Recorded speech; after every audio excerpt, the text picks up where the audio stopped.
दिला आमचे मिस्टर वारले फाशी घेऊन, त्याच्यामुळे मी लेकरं शिकवायसाठी इथं आले. माझ्या एकटीवर घर कसं भागवायचं, लेकरांचं शिक्षण कसं शिकवायचं. In the heart of Maharashtra lies a region where life patterns for its very existence. Decades of relentless droughts have left areas like Marathwada and Vidarbha in despair. Suicides, migration and poverty have become grim realities, leaving families shattered and futures uncertain. But what about these children?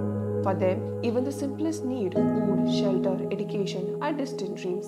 Growing up in one of these regions, Mr. Ashok Deshmane experienced the struggles firsthand. Understanding the power of education to transform lives, he made it his mission to help these underprivileged children by founding an institution dedicated to their future. Parbhani जिल्ह्यामध्ये मानवत तालुक्यात मंगरुळ म्हणून आमचं छोटं गाव आहे. त्या गावामध्ये आमचा जन्म झाला. माझं कुटुंब शेतकरी कुटुंब होतं. घरची गरिबी खूप असली तरी आईवडिलांनी खूप चांगले संस्कार दिले होते. लहानपणापासून छोटं गावामध्ये एक संस्कार असतो की तिथे गोसावी येतो, गोसाव्याला रोज एक मूठ धान्य दिलं जातं आणि ती द्यायची वृत्ती लहानपणापासून आईवडिलांनी माझ्यामध्ये भिनवली होती. आणि त्या वृत्तीमुळे मला असं वाटायचं की आपण काहीतरी करायला पाहिजे. 8वी 9वी 10वीमध्ये जेव्हा दुसऱ्या गावात शाळेला गेलो तर तिथे आमचे एक सर होते. त्यांनी मला स्वामी विवेकानंदांचं पुस्तक वाचायला दिलं आणि ते पुस्तक वाचल्यानंतर माझ्या आयुष्यामध्ये खूप बदल घडला. मला असं वाटायचं की आपल्या आयुष्यामध्ये ज्या अडचणी आहेत त्याच्यापेक्षाही खूप जास्त अडचणी दुसऱ्यांच्या आयुष्यात आहेत. तर आपण इतरांना मदत करावी, आपण इतरांसाठी जगायला पाहिजे आणि मग काही ना काहीतरी करायला पाहिजे.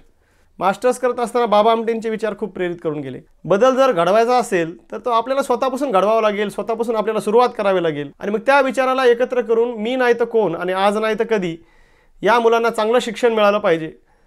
या मुलांना जर चांगलं शिक्षण द्यायचं असेल तर ते कोण देईल?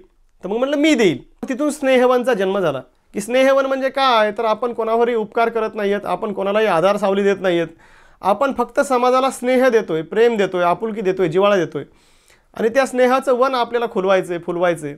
आणि मग स्नेहवनची 2015 सुरुवात झाली. Starting in a rented studio apartment with just 30 children, Ashok Deshmane's journey was anything but easy. Working night shifts to sustain his job, he spent days caring for children, ensuring their needs were met. With a modest library of 2,000 books and 3 computers, he began providing resources for education and learning. Despite the immense challenges of balancing work and nurturing the children, Snehavan, his NGO, slowly began to take shape.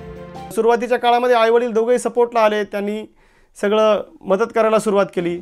जवळपास 20 लोकांचा स्वयंपाक आई एकटी करायची, बाकी कामं सगळे वडील करायचे. आम्ही सगळं घरदार हे सोडून सगळं त्याच्या सगळं कामाला उभं राहिलो. केला वर्षभर मी. 17 मुलं होते सुरुवातीला. नंतर लग्न झाल्यावर सुनबाईनं केला 1 वर्ष 30 मुलाचा. आणि जेव्हा लग्न झालं तेव्हा माझं वय 25 वर्ष होतं आणि बायकोचं वय 19 वर्ष होतं. आणि 19व्या वर्षी तिने मला 20 मुलांपासून स्वीकारलं आणि 20 मुलांची ती आई झाली. आयुष्यभर कोणतीही तक्रार करायची नाही ह्या अटीवर आमचं लग्न झालं. सोमवारी मुलगी बघितली आणि शुक्रवारी लग्न झालं. मग तेव्हा 25 मुलं होते. 25 मुलांचा मी स्वयंपाक करायचे. माझ्या सासूबाईंनी मी दोघीच मिळून स्वयंपाक करायचो. तेव्हा थोडंसं अवघड वाटायचं, पण नंतर मग सवय होत गेले. मग सवय लागली मला. नंतर मग 2018 आम्हाला प्रीमॅच्युअर बाळ झालं छोटंसं. ते 1.5 किलोचंच झालं बाळ. आणि मग डॉक्टर बोलले की त्याला साईटला घेऊन थोडं इन्फेक्शन एवढ्या मुलांमध्ये राहायचं. म्हटलं तर थोडंसं मी वेगळं राहा. पण आम्ही ठरवलं नाही, आम्हाला ह्या मुलांमध्येच राहायचं, मुलांमध्येच लेकराला पण घडवायचं आणि मुलांमध्ये शिकवायचं. जेव्हा आमचं बाळ झालं होतं तेव्हा आम्ही पांडुरंगाला नाव ठेवत होतो की आमच्या आयुष्यात असं संकट का आलं, असं दुःख का आलं. पण त्या दुःखाला आणि संकटाला निमित्त बनून ईश्वराने आम्हाला कुलकर्णी सरांचा परिचय करून दिला आणि त्यांना देवदूतासारखं आमच्या आयुष्यात पाठवलं. आणि त्या देवदूताने आम्हाला स्नेहवनचं मोठं छोट्या रोपट्याचं मोठं वटवृक्षामध्ये रूपांतर करण्यासाठी मदत केली. Having known Ashok for nearly a year and closely observing his work, Dr. Kulkarni and his wife decided to donate 2 acres of land in the village of Koyari to Snehavan. ह्यांचं जेव्हा कार्य आम्ही 1 वर्षभर जवळून बघितलं तेव्हा आम्हाला खात्री पटली की नाही, हेच म्हणजे आपल्याला योग्य माणूस सापडलेला आहे. आपल्या समाजातला आत्महत्या आणि ती जी विदारक परिस्थिती आहे ह्याचं सामाजिक भान, ही गोष्ट आम्हाला फार कौतुकास्पद वाटली. त्यामुळेच आम्ही तो निर्णय घेतला की आपण ह्यांना मदत करावी. After acquiring the land and completing the necessary process, Ashok, with the support of various donors, established Snehavan at a very new location in the year 2019, setting up the essential infrastructure. The initial days were incredibly challenging. The land resembled a jungle with occasional encounters with wild animals. Undated Ashok, along with his parents and the children, worked tirelessly to transform the area into a habitable space, overcoming numerous obstacles. By 2019, Snehavan had become fully self-sustainable, operating entirely on solar power and equipped with various functional labs. The COVID-19 lockdown brought immense hardships, making it extremely difficult to sustain the lives of 30 to 40 children. Despite the challenges, Ashok's resilience saw them through the crisis. Over time, generous and kind-hearted individuals contributed to their future, helping to construct additional buildings and enhance the facilities, ensuring a brighter future for Snehavan.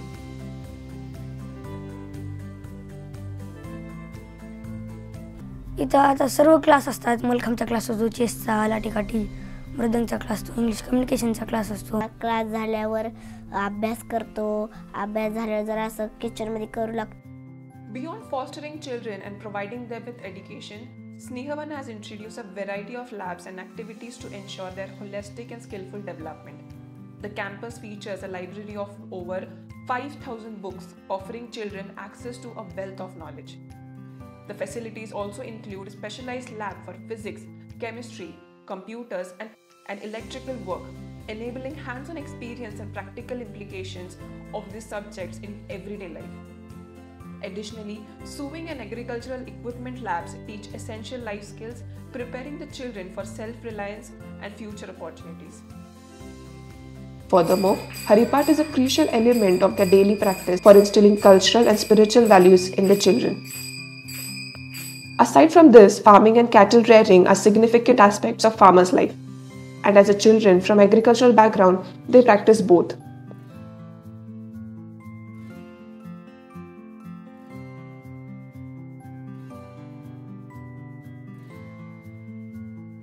Snehavan also prioritizes the health and well-being of his children.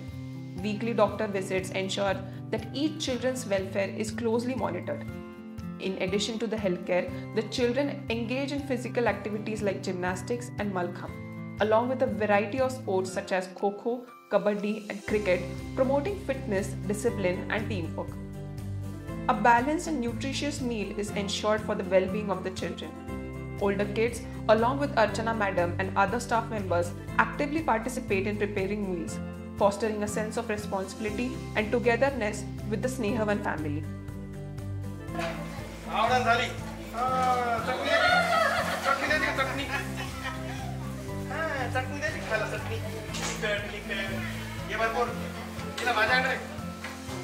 आमच्या 100 लोकांचं आता कुटुंब आहे. त्याच्यामध्ये सगळेजण एकत्र राहतात, एकत्र खातात, एकत्र जेवतात. इक्विलिटी आम्ही मुलांना शिकवतो. कामगार पद्धती आमच्याकडे नाही आहे. सगळेजण जे ताई, दादा, मामा आमच्याकडे कामाला आहेत ते सगळेजण एकाच पंक्तीत जेवतात, एकत्रच राहतात. 6 वर्षाचं मला बाळ आहे तर तेही सेम शाळेमध्ये जातं, सेम शाळेमध्ये शिक्षण घेतं. जिल्हा परिषद शाळेमध्ये तेही मुलांसोबत वाढतं आणि मुलांना इथे सर्वांगीण विकास कसा होईल यासाठी आम्ही इथे प्रयत्न करतो.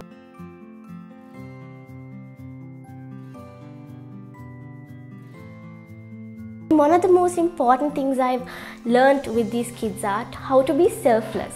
Because these kids, they don't have a lot, but they are always willing to help me. They are so interested to learn about them. They always bother me for class. They're like, teacher class. And I also get excited to teach them.